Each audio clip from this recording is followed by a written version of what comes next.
Greater اسرائیل بنے گا. حدیث میں خبریں یہ سارے مسلمان ممالک تمہارے ہاتھ سے نکل جائیں گے مسلمانوں.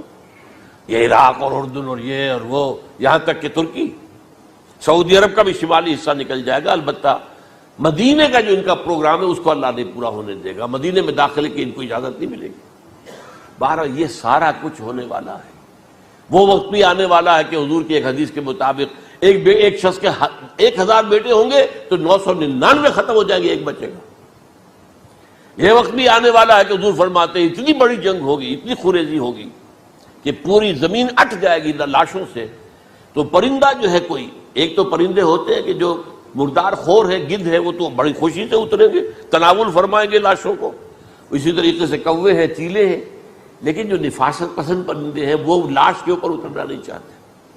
تو ایک پرندہ اڑتا چلا جائے گا، اسے کہیں زمین پر اترنے کی جگہ نہیں ملے گی، لاشیں ہی لاشیں ہوں گی. یہاں تک کہ وہ تھک ہار کر اس کے جو ہے پر جواب دے جائیں گے، گرے گا تو لاش پر گرے گا. یہ وقت آنے والا، اور یہ یہودیوں کے ہاتھوں، یا یہودیوں کے جو سپورٹرز ہیں اس وقت، جو ان کے ہاتھ میں آلہ کار ہیں، ان کے ہاتھوں آنا ہے. میرے نزدیک اس کام کے لیے اس ملعون قوم کو کہ جو حضرت عیسیٰ کے زمانے سے ملعون ہو چکی ہے، اس کو باقی رکھا گیا ہے. اسے یہ موقع دیا گیا ہے. اس نے اسرائیل بنا لیا ہے. تقریباً 2000 سال کے بعد وہ دوبارہ آ کر آباد ہوئے اس سرزمین میں جہاں سے نکال دیے گئے تھے 70 عیسوی کے اندر.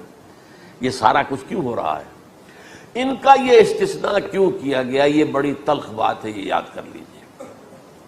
کیونکہ یا تو قوم اسی وقت ہلاک کر دی جاتی جیسا کہ ہوا قوم نوح، قوم ہود، قوم عاد، قوم ثمود، قوم شعیب. یہ ہوا کہ نہیں ہوا؟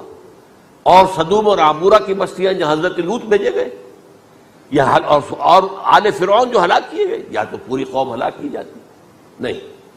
یہ یوں سمجھیے کہ اس پورے معاملے کو درمیان میں سے ایک وقفہ دے دیا گیا، حضرت عیسیٰ کو اٹھا لیا گیا، اور حضرت عیسیٰ دوبارہ آئیں گے. یہ کیوں کیا گیا؟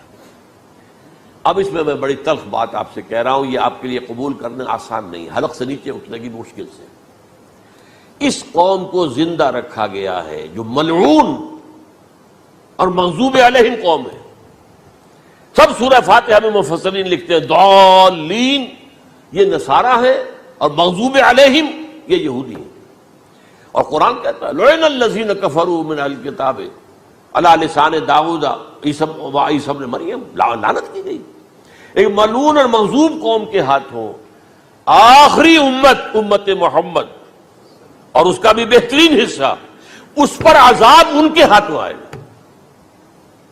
عربوں پر عذاب یہودیوں کے ہاتھوں، اس لیے ان کو بچایا گیا. یہ میں نے کئی دفعہ واقعہ سنایا. مولانا اصلاحی صاحب بتایا کرتے تھے، کیونکہ وہ راجپوت تھے، یو پی کے راجپوت، مشرقی حصے کے، کہ ہمارے ہاں کوئی نوجوان اگر کوئی بڑی گری ہوئی حرکت کرتا تھا تو اس کے سر پر چمار کے ذریعے، چمار کے ہاتھوں جوتا لگوایا جاتا تھا. اگر راجپوت کے سر پر راجپوت کا جوتا گرا تو چلو تکلیف تو ہوئی، لیکن یہ کہ راجپوت کا جوتا گرا ہے نا، پڑا ہے. لیکن راجپوت کے سر پر چمار کا جوتا، جس کو آپ انگریزی میں کہتے ہیں to add insult to injury, وہ تکلیف بھی ہے جوتا کھانے کی اور انسلٹ ہے کہ ایک چمار مار رہا. یہ امت سب سے خیر امت ہے. کنتم خیر امت اخرجت للناس.